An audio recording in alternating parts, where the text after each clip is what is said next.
You're listening to CFRO 102.7. This is a Monday Brown Bagger on Co-op Radio. My name is Kevin Kelso. We're here with DJ Ball. He's in the house. He's going to sit down with us and join the fun. Later on, we're going to have Mike Rivero, which would be huge. But right now, we're going to talk with Matt Berkowitz and Shannon Mackenzie from the Zeitgeist movement. The viral video phenomenon known as Zeitgeist has been exploding on the internet. It's had well over 100 million views, probably the most viewed documentary on the internet. Anyone that hasn't seen it should definitely go to Google Video and see it for free. You just type in Zeitgeist, Z-E-I-T-G-E-I-S-T. Along with all the hype about these films is an emerging mass movement of people who want to do something about the shadowy monetarist system, which is being further exposed every day. We will get to the Venus Project in a minute, but first I want to welcome Matt and Shannon to the show. Welcome, guys. Thanks for having us. Yeah, no problem. I'm going to start with Matt here. What made you get involved in all this? Well, I guess it was October of 2008 where I discovered both Zeitgeist films online, and the material really resonated with me. For quite a while, I'd felt quite alienated and isolated from society, from the artificial values around me. And after I saw the films, I just went to work doing a lot of research, really for months on end, researching all the topics that the films discuss. And the ideas that the Venus Project proposed really resonated with me, and I knew that with the material I had learnt, I had to get involved and further this information to inform people. Right on. And you were in economics in college, weren't you? I did just graduate from commerce, actually, ironically. Yeah, so that gives you a very unique perspective, and you kind of see both sides of the coin. That's right. Which I think really qualifies you to speak on some of these topics such as monetarism. Shannon, we'll get you the mic here. Can you briefly give us an idea of what the Venus Project is all about? Well, the Venus Project is really the brainchild of a gentleman named Jacques Fresco, who is a social engineer and an industrial designer. And it's actually, the project itself is located out of Venus, Florida, in case you thought it was on another planet. It's not. It's located in Venus, Florida. And basically, the underlying current of the Venus Project is the resource-based economy, and that we look at the world not by the economic system that we currently have, but determining what are the resources that we have available. And do we have the people? Do we have the engineering? Do we have the knowledge? Do we have the resources to solve the world's problems? And some of the tenets of the Venus Project are declare all the world's resources a global heritage or a common heritage, as opposed to the top 1% of the planet's wealthy exploiting everything. The other thing is that we continue to think of civilizations as emergent, or not as emergent, but as static. You're either civilized or you're not civilized, when in fact most civilizations are emergent societies and civilizations. And we need a society that's fluid, that moves quickly, that doesn't protect the old established systems, and is able to move forward into the future. And that's one of the other tenets of that, is to create that kind of a society. We use scientific method to resolve the society's problems and the planet's challenges, and the scientific method mitigates bias, prejudice, and preconception. And finally, there's actually about 9 or 10 of them, but I'm going to cover before them. And at its core, we're talking about intelligently managing the Earth's resources to solve the world's most pressing problems.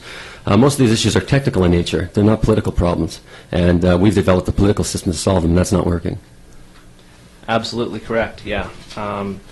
Well, everything I've learned about the Venus Project makes a lot of sense to me. We'll have to see how it works in implementation. One of the things that really intrigued me about the Zeitgeist movement is their exposition of the monetary system.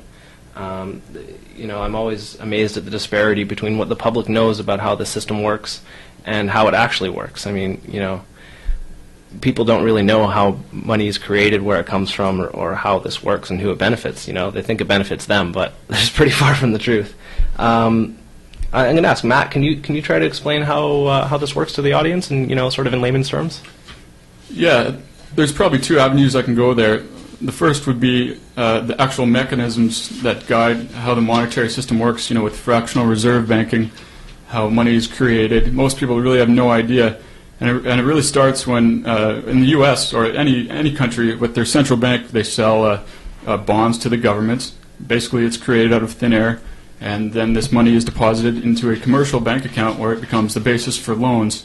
And then these loans can be multiplied 9 times. the loans that the banks give, they don't actually come from the bank reserves. They're actually created out of thin air just because there's a demand for them. And this is the only way in which money can come into existence, is through loans. So these are private institutions with basically a license to counterfeit money. That's exactly right. For their own profit. If you or I did that, we'd be behind bars. Yeah, and then they're charging high interest, and we're all stuck in this debt trap. That's right, yeah. So money is created out of debt, and money actually is debt when it comes down to it, because if you look at the trends of national debt and the money supply, they virtually run the same patterns. And on top of this, there's interest that you have to pay back.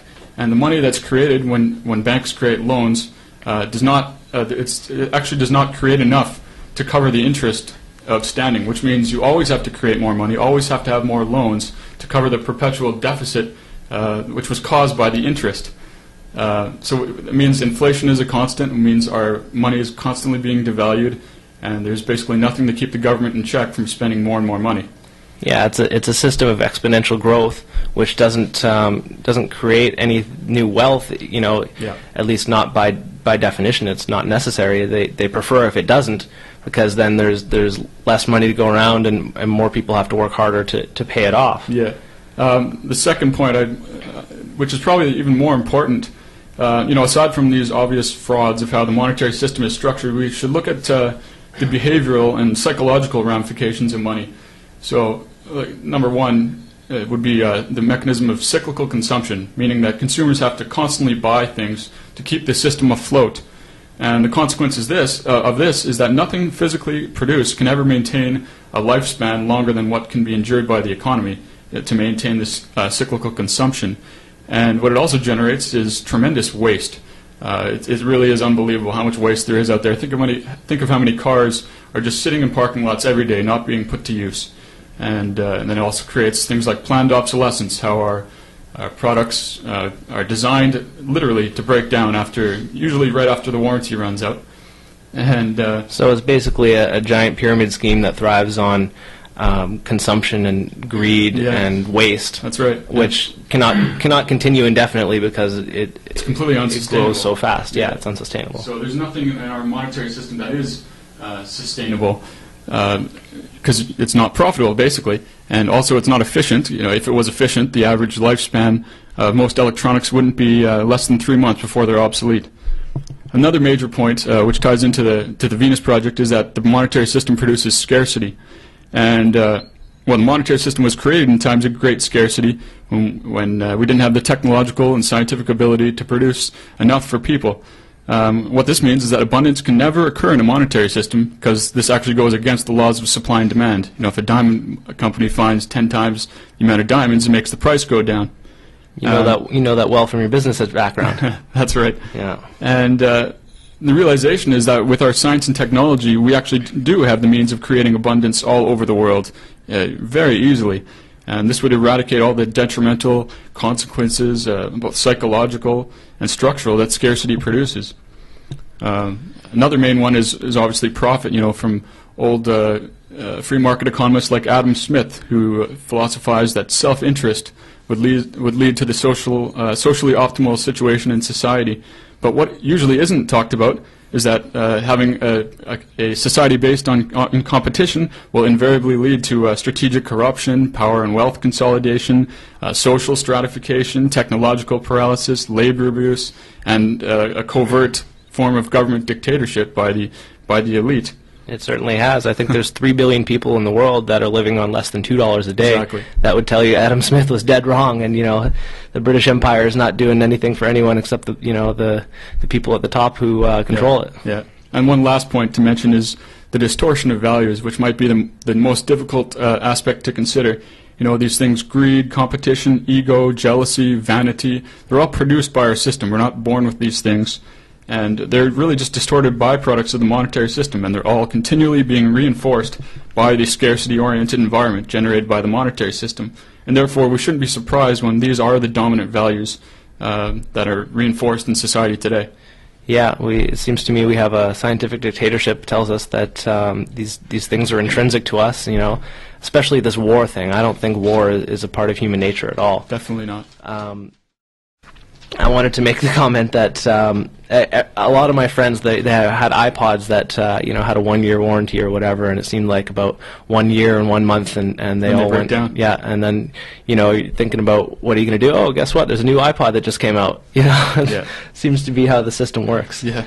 And then you've got De Beers running the diamond trade, which is if you really look into it, diamonds aren't even a precious gem. They're a semi-precious gem. There's millions more of them than most people know about, and they hide them in a warehouse, and they keep the supply low so that they can charge more for them. And people think that they're the ultimate gift or whatever. It's just a hunk of rock. Yeah, exactly. Wow, if people only knew how this thing really works, if everybody knew. I forget who the famous quote was from, but he said there'd be a revolution overnight. Henry Ford said that. Thank you very much, Shannon. Shannon, let me get to you here. There's you would say a myth that people have no incentive to do anything if there's no money involved in the system. Yeah, I agree that it is a myth, and it's a myth because we've been indoctrinated in a system that's developed by the monetary system.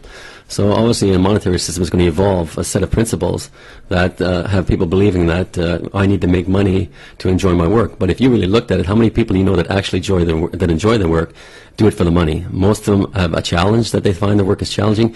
In fact, you ask a person who's not happy about his job, money's not going to make any difference about whether he's happy or not.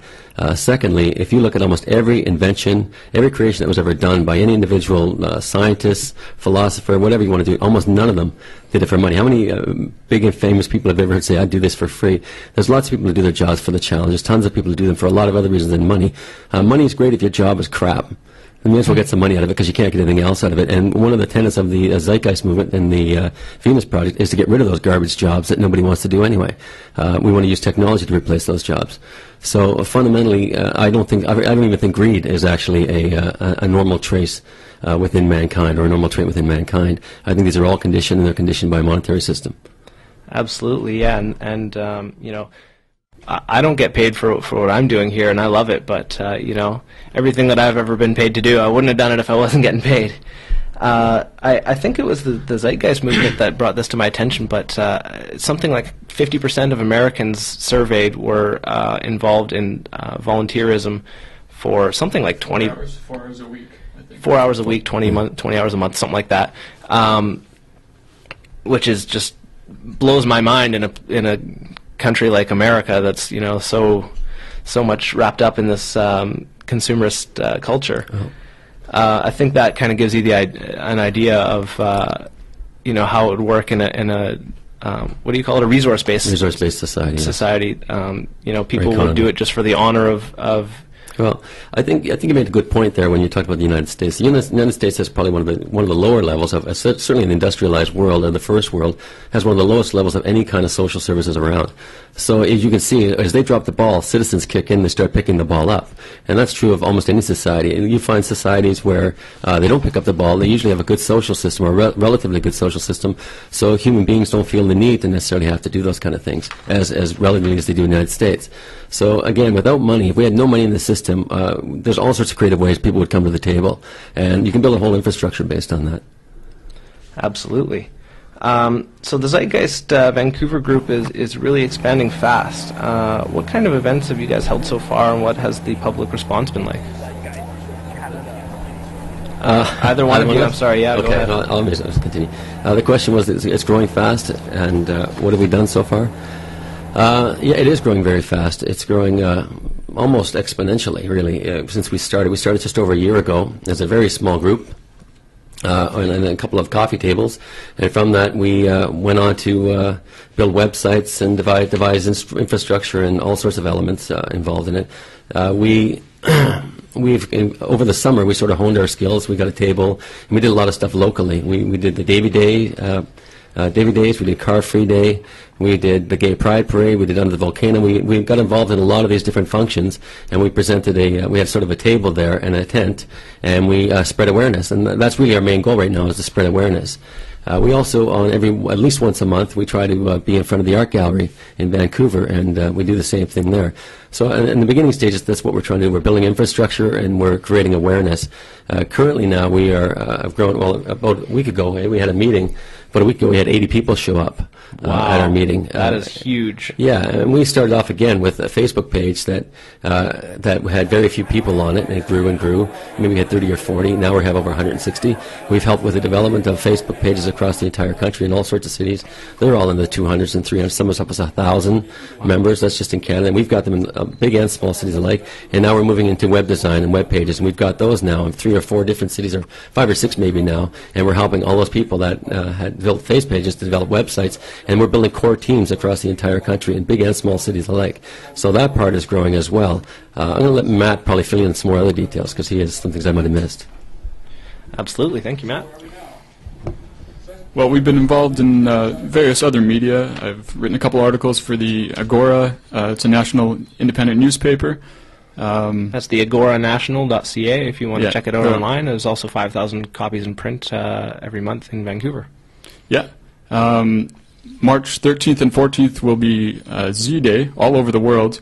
On the 13th, Vancouver will be out in front of the art gallery again for the entire day or entire afternoon. And on the 14th, we've booked a concert hall, and it's going to be kind of a symposium with information booths, speakers, clips from films, and discussion.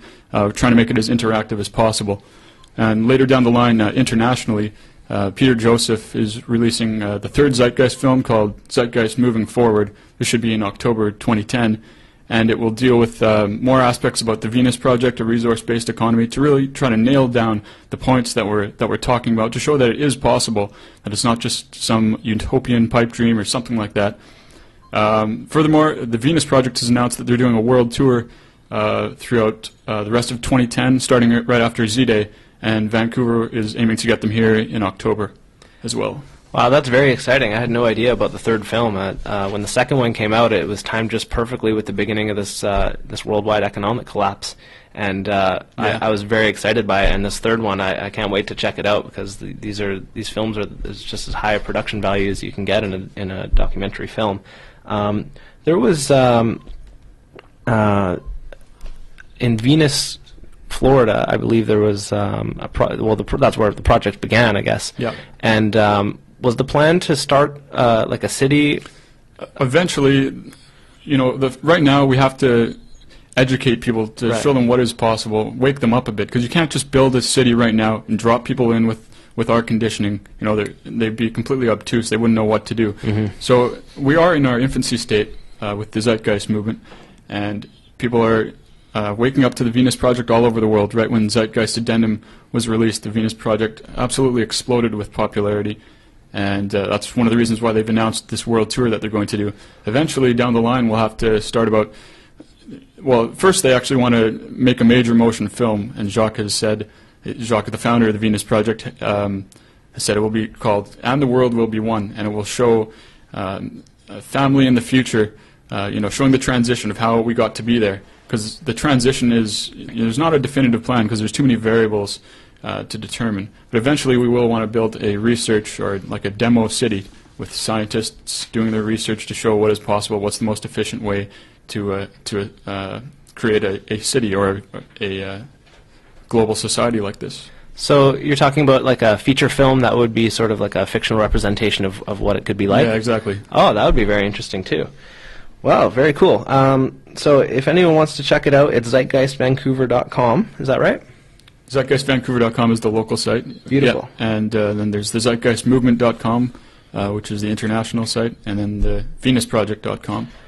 Very nice. Okay, well, I encourage everyone in town to check these guys out when they're doing their March 13th Z-Day, and it's monthly at the art gallery and all that kind of stuff. So I'm going to thank you guys very much for coming in. It was a great interview, and hope to talk to you guys again in the near future. Well, since Matt said hello, I'll say goodbye. Thanks a lot for having us. There you go. Thanks again. We're going to play